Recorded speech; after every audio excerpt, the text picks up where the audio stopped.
4 of the highest 5 unemployment countries in 2018 were all in SACU. Only Botswana is at number 10. These countries have all got high inequalities, are all in the top 10 of the inequality stakes. If you look at the Economist book that they bring out every year, the world's figures, pocket world figures, we have the highest tax rates in these countries. All of them are in the top 20. And all of them are in the bottom quarter of growth, with the exception of Botswana. That's spelled wrong, sorry. The number of unemployed in South Africa on the broader picture is now reached 10.4 million.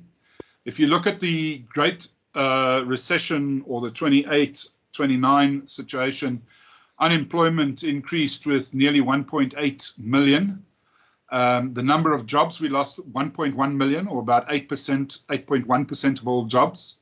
If we did it the same, if we lost again we'd lose 1.33 million jobs now, because we've now got 16 million jobs.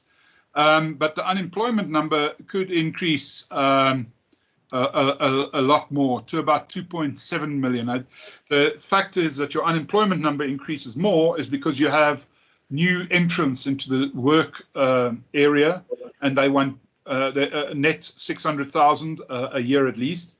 But under these circumstances, you could have even more, because people are going to go and look if how they make a living. And a lot of people's livings are under pressure. If this is a worse recession, which is likely to be, than 2008, 2009, I would expect the numbers to be even worse.